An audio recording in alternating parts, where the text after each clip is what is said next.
sagrado é o capital? Rita em 5 minutos. Vamos ver então. Aqui, ó. Rita em 5 minutos. Vamos ver? Rapidinho? Faz tempo que a gente não vê. Dona Rita. Dona Rita. Dona Rita. Dona Rita. Começou bem. Começou bem. Dona Rita, como a senhora tá virginal com esse Ué? Virginal? Tá falando que parcelar é chique? look? Sim, pois vou falar do sagrado.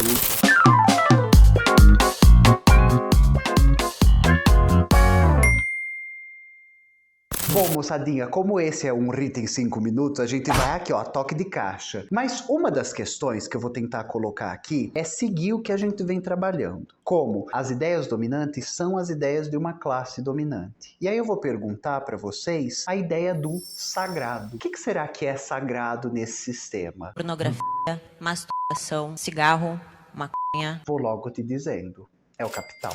Quando o seu Carlinho chama essa desgraça de Aposto que ela vai falar do Walter Benjamin.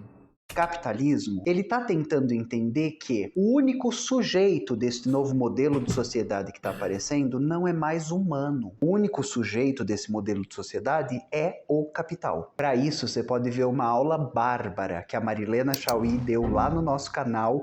O link vai aparecer aqui em algum lugar. É sobre o conceito de história em Marx. Se o único sujeito desse sistema é o capital, tudo o que vai acontecer é para manutenção da lógica do capital, onde o capital possa completar seu ciclo e, ao final do seu ciclo, produzir mais capital. O professor Manuel... É isso, né? O processo de valorização do capital. Esse processo de valorização do capital acontece com o incremento da contradição capital-trabalho. Né? O objetivo de todo o capital é se valorizar. Essa valorização, essa lógica é o que vai ser a base da lógica de exploração, né? Garantia da valorização do capital a partir da exploração do trabalho. Manuel Antônio de Castro, que é professor titular de poética da UFRJ, tem uma vasta obra de estudos literários na qual ele examina essa ideia do sagrado. Aqui eu vou trabalhar um artigo curto dele chamado A Presença Constante do Sagrado. O professor Manuel pede que a gente pense no sagrado como uma manifestação do divino. Então, o mistério, através de como o divino age, é o sagrado. Nesse nosso sistema, a única coisa que existe de sagrada é o capital. Só para poder dar uma contextualizada, porque eu acho que é interessante esse ponto que a Rita traz, que é a perspectiva de pensar que tudo aquilo que é entendido como de lugar importante, né, que ocupa esse imaginário de um ponto de vista religioso, é justamente a manifestação, é a expressão, muitas vezes a corporificação daquilo que é entendido como divino, daquilo que é entendido que se encontra num outro patamar de existência, daquilo que se encontra num outro lugar de superação em relação ao mundo material.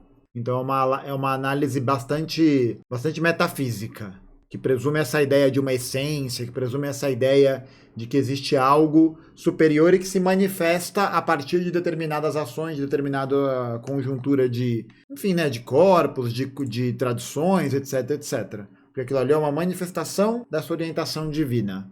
Novo, nenhuma novidade. No Manifesto Comunista, o Carlinho já dizia: tudo que era sólido desmancha no ar, tudo que era sagrado se profana. Então esse novo sistema, ele altera radicalmente a forma como vivíamos. Para contextualizar, vou dar um exemplo de algo que aconteceu em maio no Brasil. Aliás, o camarada Gustavo Tampa, que é diretor de arte e comunicador nas redes, fez um vídeo bárbaro sobre, vou deixar aqui. Fato é que o Christopher Rodrigues, que é um motorista de aplicativo, vai localizando essa sociedade, que é um motorista super explorado de aplicativo em São Paulo, dirigindo um carro, viu um rapaz que havia roubado um celular. Sabe o que ele fez? Jogou o carro em cima dessa pessoa e enquanto ela agonizava sob o carro, ele gravou uma série de stories fazendo chacota e comemorando que ele havia matado um bandido. Durante a série de histórias, a ideologia de um tempo se cristaliza numa fala e vai ficando bem claro qual é esse sistema que a gente construiu. O Christopher Rodrigues fala que Lúcifer, the Morning Star, vai receber mais uma pessoa para sua equipe. E aqui ele funde a ideia de quem ele assassinou vai para o inferno. Não tem como ele estar errado. Se quem ele matou vai para o inferno, de certo ele está agindo em nome do sagrado, do divino, de Deus. Só que Em nome da mercadoria, né?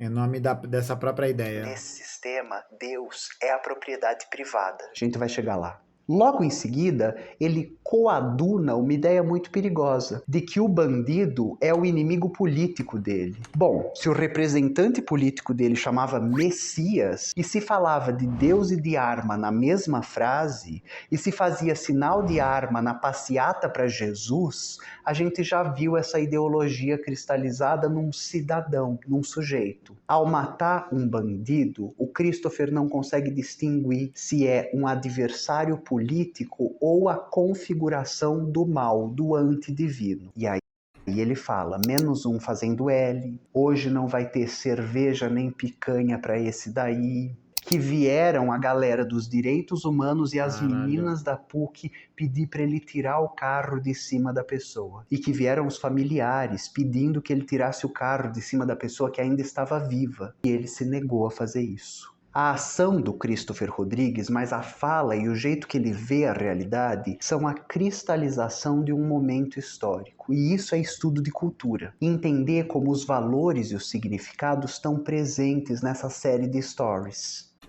E eu acho que tem um ponto fundamental, que é pensar que esse mano que atropelou o outro cara, a ação dele, né, essa forma de normalização, é justamente aquilo que a gente reconhece como parte constitutiva da ideologia dominante. Acho que o principal ponto que se traz e é preciso pensar é que quando a gente está falando de ideologia, né, nesses termos políticos, nessa ideia... Enfim, né, na verdade ideologia e política não são coisas separadas, mas quando a gente está falando de ideologia, a gente lembra que ideologia é sempre as ideias de uma classe dominante de cada tempo. E o que a ideologia presume que ela faz é de justamente naturalizar a maneira de como a gente vê esse mundo e como essa ideologia existe para poder explicar a realidade.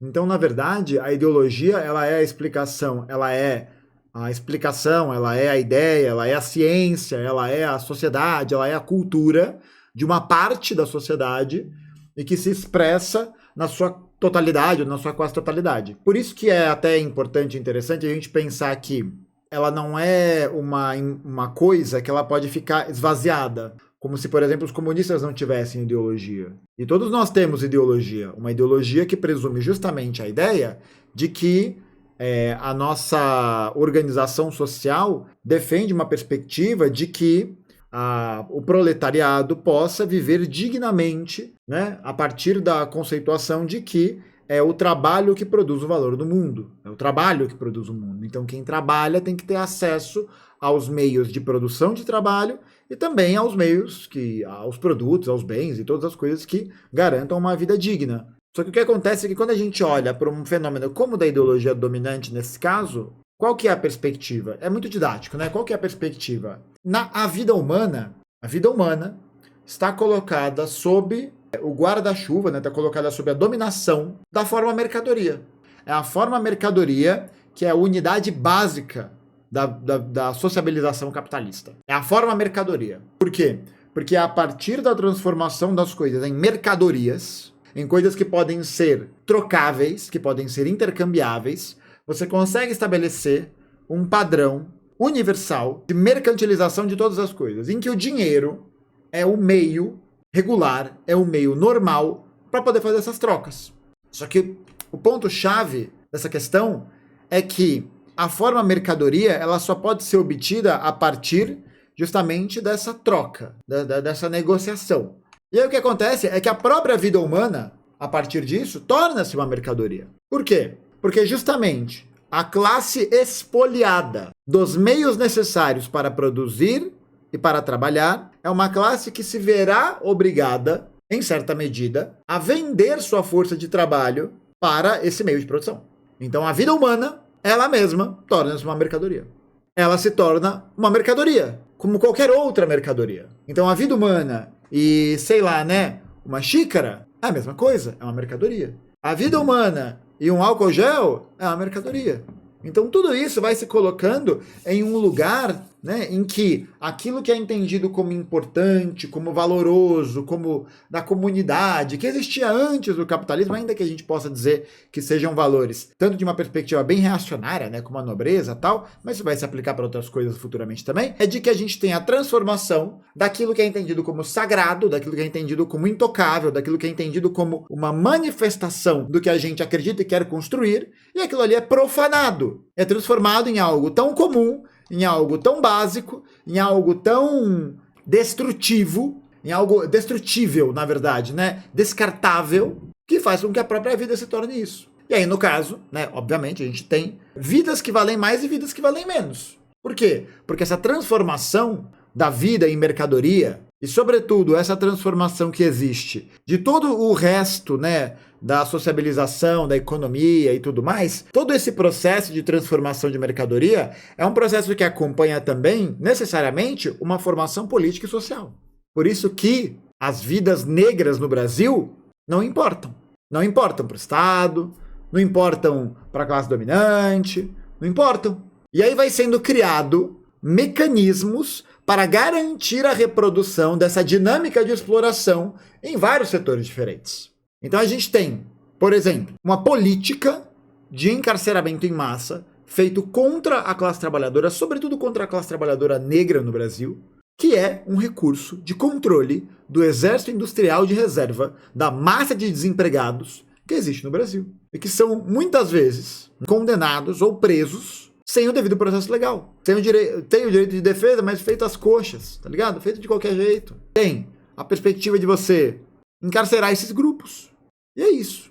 Para controlar essa massa. Para poder controlar a indústria que existe no fornecimento de serviços em presídios. E aí você tem uma política, como uma política do governo Lula, que assinou o decreto lá em abril desse ano, que insere presídios na política de parcerias de programas de investimentos. Programa de parcerias e investimentos, que basicamente é a facilitação da entrada do capital privado na organização da dinâmica desses elementos. E aí o que acontece é o seguinte, né? O capital privado, que é o capital interessado na lucratividade,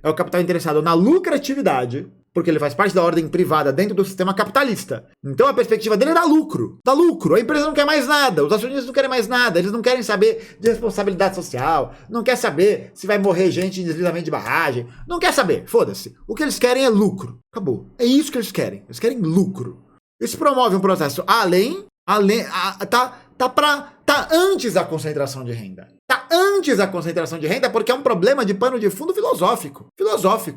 Por quê? Porque o capital privado está interessado em garantir lucratividade, em garantir que mais vidas, mais estruturas e mais dinâmicas estejam inseridas dentro da lógica de mercantilização. Ou seja, uma atividade de encarceramento que envolve um volume muito grande de violência, um volume muito grande de vulnerabilidade social, um volume que mexe e que toca estruturalmente vários pontos da sociedade brasileira, né, gente? Então não é igual você vender uma garrafa, se bem que vender água também, né? Vender água também, mas enfim. E aí a gente tem uma política de Estado que vai viabilizar isso. Ah, mas não vai privatizar o presídio, vai privatizar o que o presídio oferece de serviço, oferecendo comida podre, não tem estrutura para poder receber os encarcerados, tortura, privação. Então, tipo, a pessoa ela é condenada. A pessoa que é presa, ela é condenada à reclusão. A reclusão, essa é a pena dela. Ela não é condenada a ser torturada, ela não é condenada a morar num muquifo cheio de mofo, de doença, de um monte de problema, ela não é condenada a comer comida podre, ela não é condenada a ser ameaçada, a ser extorquida, a ser humilhada. O que é isso? É produto da mercantilização da vida, que olha para a vida humana como um elemento mercadológico e que, portanto, é descartável e que, portanto, pode acontecer qualquer coisa, porque é uma mercadoria. Uma mercadoria, e ela mercantiliza, sobretudo, os grupos que são historicamente oprimidos em todas as sociedades globais. No Brasil, é a população preta e trabalhadora. Em Israel, são os palestinos, tá ligado? Nos Estados Unidos a mesma coisa, é a população afro-americana. Na França tem sido os imigrantes, tá ligado? Percebe?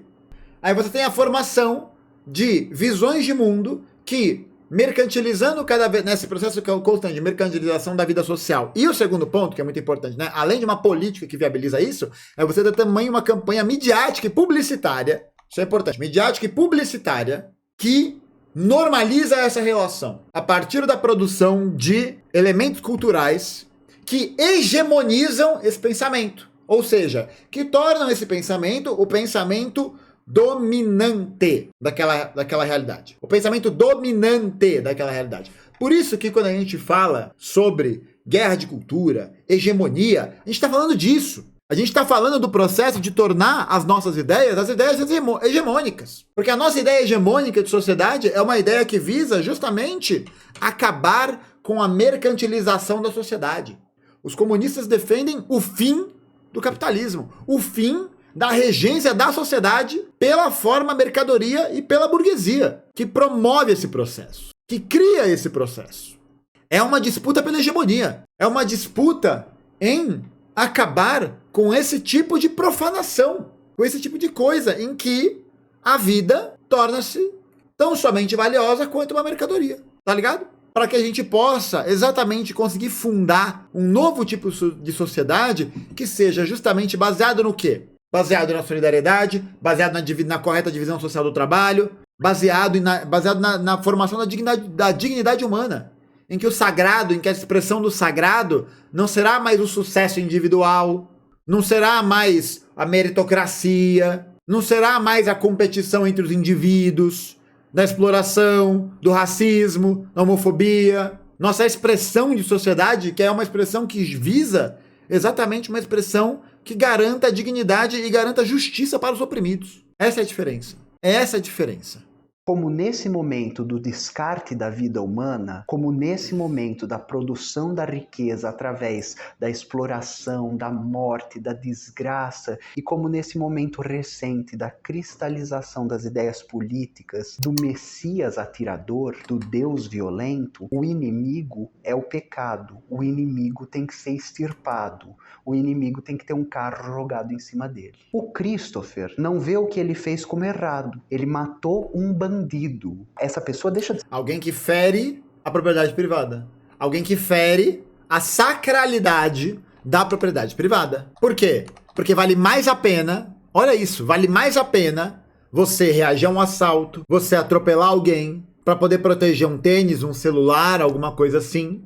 Por quê? Porque a propriedade privada, sendo sagrada, ela tem que ser defendida a qualquer custo. A qualquer custo. Porque é ela que representa a sociabilização humana. É ela que representa a sua existência enquanto sujeito no mundo das mercadorias. É o acúmulo das mercadorias que faz com que você ganhe poder na sociedade das mercadorias. É o acúmulo das mercadorias. É o acúmulo até da força de trabalho, do dinheiro, que também é uma mercadoria. O dinheiro é uma mercadoria. Ele é uma mercadoria que intermedia a troca entre as mercadorias. O que é sagrado? É a propriedade privada. E a sua defesa torna-se uma defesa quase de caráter, não diria de caráter religioso, né? Mas tem um fundo de sacralidade, tem um fundo religioso que é muito interessante, que o Walter Benjamin expressa num texto excelente, chamado O Capitalismo como Religião, em que ele vai dizer exatamente que o capitalismo é uma religião. Por quê? Porque a base de operação do seu cultivo, a base de operação da sua defesa, da sua formação, blá, blá, blá, blá, é uma base de formação que tem como princípio, primeiro, seguir a perspectiva de acumulação de capital, de acumulação de coisas. E não existe dogma. Não existe dogma. Não existe uma linha de regras, uma linha de determinações que você não deve seguir ou que você não pode fazer. Por quê? Porque vale tudo para acumulação de capital. Vale tudo. Por isso que é impossível a gente humanizar o capitalismo. Porque o capitalismo em si mesmo, ele já é desumanizador. Ele é desumanizador porque ele torna a vida humana uma mercadoria, tá ligado? E a mercadoria ganha status de vida humana. Ganha status de importância acima do que ela realmente é. Que é o quê? Um objeto inanimado. Um objeto inanimado. Um objeto que se eu quiser pegar e quebrar, não vai acontecer nada. Só quebrou. Tá ligado? É a mesma coisa. O cara vai lá, olha só. O cara vai lá, atropela o mano que supostamente roubou um celular. O que vai acontecer com ele? O que vai acontecer com ele? Não sei. Não sei. Talvez ele seja preso. Talvez ele seja processado. E justamente por quê? Porque esse mano do Uber é um pobre coitado. É um pobre coitado. É um pobre coitado. E não é um pobre coitado porque ele é inocente. Pobre coitado porque ele está imerso em ideologia. Imerso em ideologia. E talvez já tenha aderido ao projeto político da classe dominante. Talvez tenha aderido. Mas é um fudido. O que acontece quando você tem... E aí você vê a diferença, né? O tamanho de como isso opera na importância. Quando você tem um caso desse que é muito escandaloso e acontece com um peixe pequeno, você olha e fala, pô, o cara vai ser preso, vai ser processado, alguma coisa assim, né? Vai rolar alguma parada assim. E quando a pessoa faz isso, a partir da negligência no controle e na fiscalização de uma barragem de dejetos da mineração. O que acontece com o Thor Batista? Que é o verdadeiro, né? Nem dono, né? Filho do dono. O que acontece? Nada. Não acontece nada. Ó, se eu pegar e quebrar essa xícara, não vou fazer isso porque eu amo ela. Mas eu faria se fosse uma xícara mais bunda que eu tivesse, só pra poder fazer um efeito dramático. Eu quebrar essa xícara, tem o mesmo impacto social, causa o mesmo tipo de impacto nessa lógica do que a barragem estourar e matar um monte de gente. Nada. Não acontece nada. A vida segue. E a vida segue. Mas a vida segue e não acontece nada. Porque a vida humana, para o capitalismo, é descartável. É descartável porque ela mesma é uma mercadoria. Ela mesma está inserida na lógica do lucro. Por isso que a força capitalista vai sempre lutar para que você trabalhe mais. Para que você faça mais, para que você seja mais, para que você sempre seja uma expressão da valorização constante, da necessidade de valorização constante do capital. E o capital só se valoriza a partir justamente do aumento da exploração do trabalho, da taxa de lucro. E é assim que ele valoriza. E ele vai valorizando a partir da exploração de outra pessoa. A tua vida não tem valor. É isso. Tua vida não tem valor. Tua vida não tem valor. Quer dizer, tem. É isso. Ela tem. Essa é a questão. Ela tem valor. E ela é calculada nas planilhas de final de ano que verificam se vale mais a pena ressarcir eventuais perdas humanas ou fazer um recall do produto. Esse é o valor. É esse o valor que a vida humana tem. O valor de uma mercadoria, o valor de um item, o valor de um processo, o valor de um objeto, algo que é intercambiável. Quebrar essa xícara, matar gente na barragem, matar gente por causa do deslizamento da barragem, destruir vidas por causa do afundamento da cidade, faz parte do jogo. Faz parte do jogo. Parte do jogo. Parte do jogo. Por quê? Porque no capitalismo o jogo é constituído pela regra básica. Primeiro mandamento. Tudo serás mercadoria, portanto passível de descartabilidade e da lógica da compra, da venda, da negociação. E aí a galera calcula lá no final do ano na planilha. O que compensa mais? O que compensa mais? Vender curso de ficar rico para no final do ano fazer corte na empresa, né? É isso, a vida humana... O ser humano é descartável no Brasil como mods usado ao bombril. Tá ligado? A verdade tá aí. Eu acho que Diário de um Detento é realmente um poema, uma obra que exprime isso de maneira magnífica, né? Ouçam aí que é fantástico. Ser um ser humano passa a ser um crime. Ele matou um crime. Ao matar um crime, ele só pode ser a lei. Ao lutar contra um inimigo de Deus, ele só pode ser um representante de Deus. Ao lutar contra o sagrado, contra a propriedade, ao lutar contra a dessacralização da propriedade privada, ele se torna, portanto, um guerreiro que representa o valor do sagrado.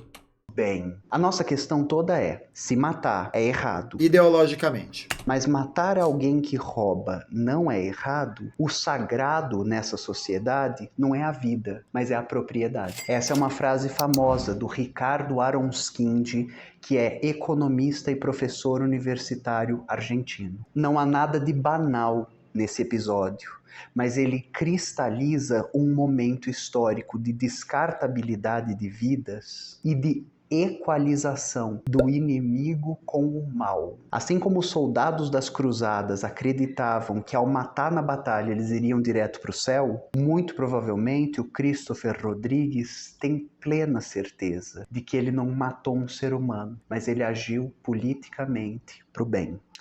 E é aquela coisa, né? É a expressão discursiva daquilo que é entendido como divino, como sendo reconhecido como necessidade, como estando nesse lugar da valorização. Porque no final das contas, esses são soldados. Essa é a galera que vai se queimar. Essa é a galera que muitas vezes emergiu, não tem nada a perder.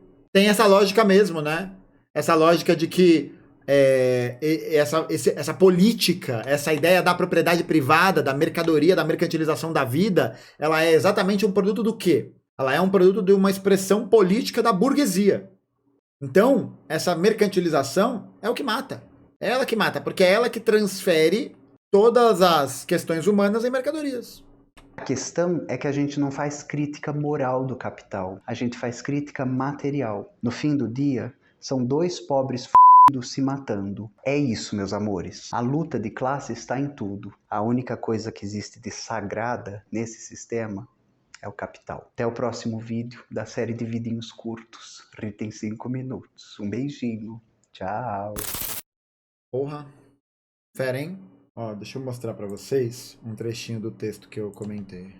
Há uma religião a divisar no capitalismo, isto é, o capitalismo serve essencialmente à satisfação das mesmas preocupações, tormentos e inquietudes aos quais outrora davam resposta às chamadas religiões.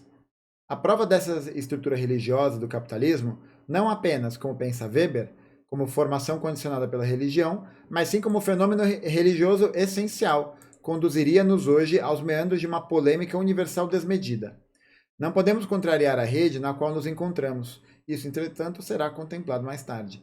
Essa ideia de que não foi a religião que formou o capitalismo, como o capitalismo como um produto meramente de um caráter religioso da ética protestante, como Max Weber coloca. Mas vai ser exatamente a perspectiva de que o capitalismo em si mesmo é uma religião.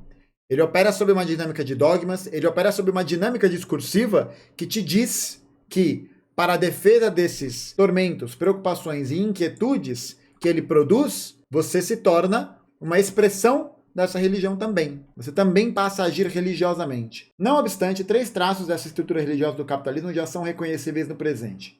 Primeiro, o capitalismo é uma religião puramente cultual, talvez a mais extrema que já tenha existido. A maior igreja que existe do capitalismo é a Rua de Wall Street. Nada há nele senão uma relação imediata com o significado do culto. Ele não conhece nenhum dogma especial, nem teologia. O utilitarismo ganha, sob esse ponto de vista, sua coloração religiosa. Um segundo traço, porque essa brisa, né? Vale tudo.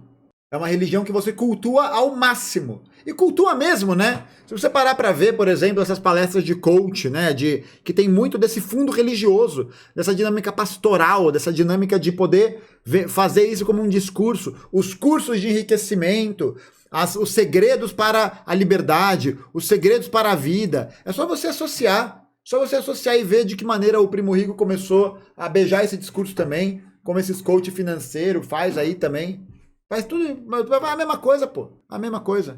Um segundo traço do capitalismo interliga-se com esta concreção do culto, a duração permanente do culto. O capitalismo é a celebração de um culto sans rêve et sans merci, sem sonho e sem piedade. Ele é absolutamente inquebrável. Porque o processo de valorização do capital ele é permanente nessa lógica.